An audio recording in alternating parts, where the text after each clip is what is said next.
демократия должна научиться защищать себя. Tonight, I am going to maintain order in Gotham City. Угроза ядерной войны больше не должна использоваться как инструмент внешней политики. I am here to appeal to your community spirit. The defense policy of the United States is based on a simple premise. The United States does not start fights. We will never be an aggressor. Either shut it down, or one of these days, someone with authority is going to tell me to come stop you.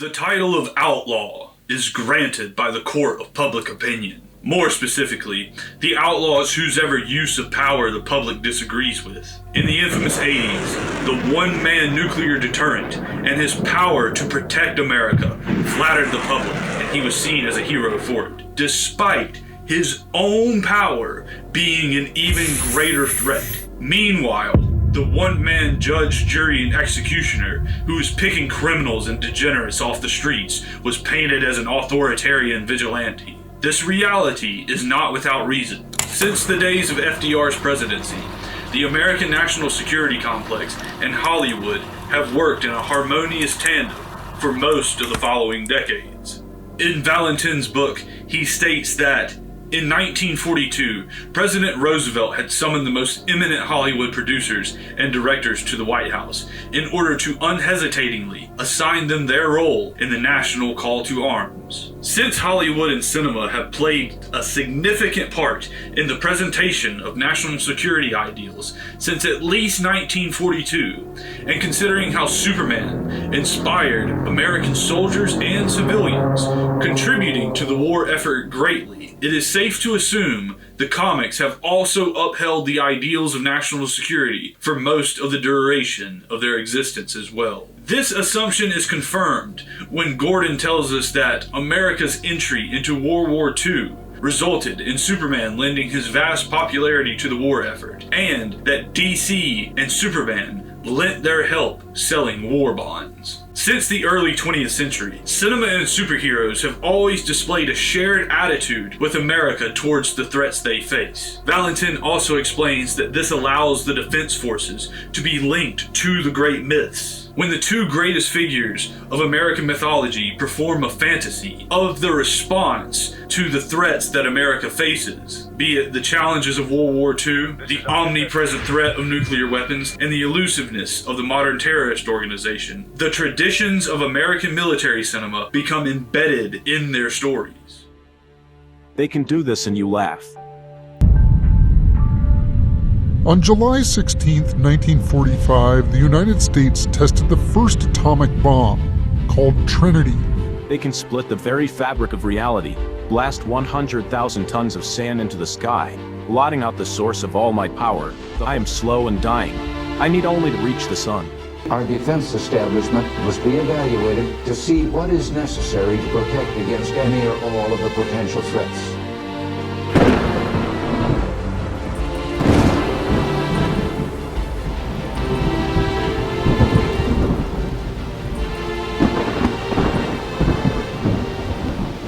It's 1986, the year The Dark Knight Returns is released by DC Comics. Ronald Reagan is president. Chills of the Cold War linger in the sky. An era defined by the arms race and the rest of the world's attempt to match America's nuclear capabilities. President Reagan displayed an unwavering faith in the face of the growing threat of nuclear weapons. According to Valentin, he considered them to be instruments of the devil, while his fictional counterpart refers to Superman as the next best thing to God, which not only deifies Superman, but also metaphorizes America's defensive power. The rest of the national security apparatus uses a more particular terminology by describing America's own possession of this power as nuclear deterrence, meaning that America's ability to use a nuclear weapon would deter any foreign nations from attacking the global superpower. This language is used to justify this power for ourselves, portraying it as a good, defensive use of power, which is exactly what determines the kind of power that the public will approve of. Power that is used in a defensive manner. Nuclear war becomes a reality after an ongoing conflict in Corto Maltese involving the Soviet Union. President Reagan is depicted giving an emergency broadcast on. He tells the American public that the Soviets have removed their troops and launched a nuclear warhead at the island inhabited by 20 million people. Superman immediately blasts into the sky to intercept the missile. Thankfully, Superman is able to redirect it and avoid an apocalyptic decimation. Since the American hero is able to match the power of a nuclear blast to save lives, he is portrayed as America's capacity for defense, forming the image that we are the defensive hero of the arms race. America's possession of this power is generally accepted by the public, even if it's just as a means of leveling the global playing field to the point of a stalemate.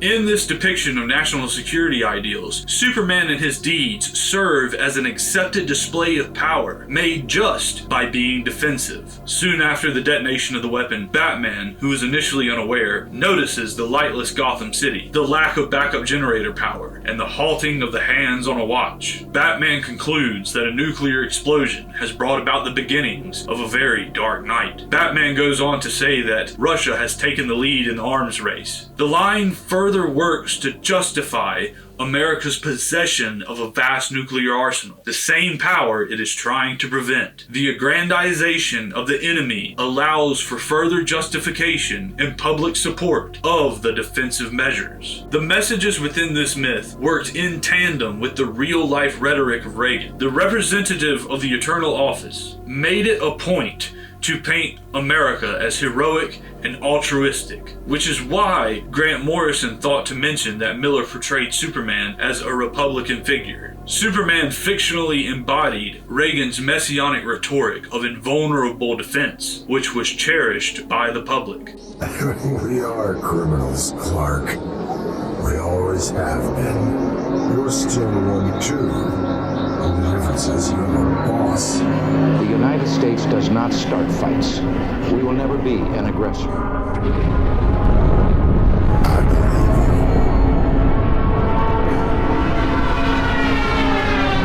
I feel it now on you.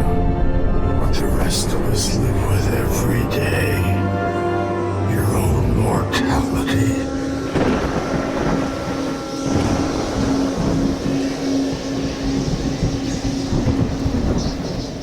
As Superman hangs on to life, nuclear winter befell Gotham. Civilization besieged, light exclusive to the fire. The city plunged into chaos, worse than usual that is. Ordinary citizens abandoned the restraint of violence, and buildings burned as looters grabbed what they could. Gotham needed a man to take charge and restore order, by force if necessary. The Batman seized authority through the threat of greater violence and by restoring a communal spirit.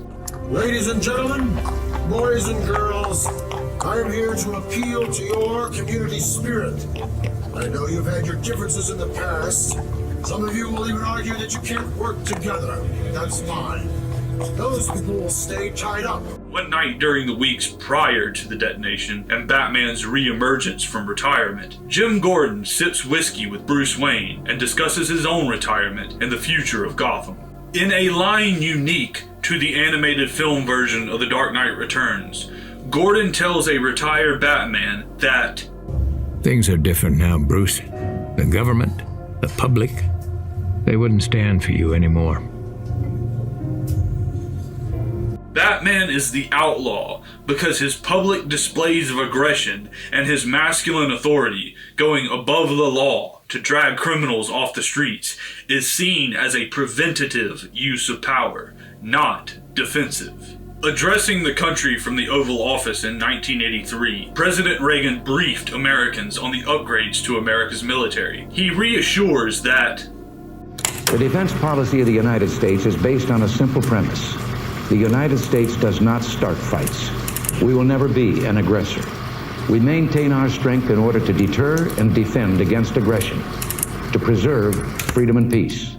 This real-life declaration provides insight as to why the public of Batman's timeless state does not approve of his methods. His methods are not aligned with America's then current attitude towards threat. The country was united against a clearly defined outside threat, a powerful Soviet Union that we needed to defend ourselves from. Taking the war inward and onto the streets of American cities misaligned Batman's mission with America's current fight. Therefore, the public in his world saw him as an aggressor, starting fights that resulted in a form of friendly fire from the perspective of a national identity. Throughout the panels of The Dark Knight Returns, the media coverage of Batman's actions shows the public's raging disapproval of Batman's preventative aggression. A character by the name of Mori, while being interviewed on a talk show, declares that if you toss in the victims of his fan club, the Batman-related body count is up there with a minor war. He then questions, who gave this thug the right to declare martial law? Last I heard, that takes an act of Congress. Mori, representing most of the public's opinion, is furious that Batman is waging this self-righteous war on the streets without any true need to defend ourselves from what he's fighting. While America was focused on the potential of a nuclear holocaust, crime was not a primary concern, which makes a man going above Congress to enforce his own law would be reprehensibly radical when America needed to unite against an external threat. It was not until after the bomb, when crime was liberated from any restraints or opposition in a debilitated Gotham, did Batman's aggressive implementation of violence become a necessary defensive use of power. The approaching clopping of his black horse signaled the return of a force that opposed lawlessness. Tonight, we are the law. Tonight, I am the law.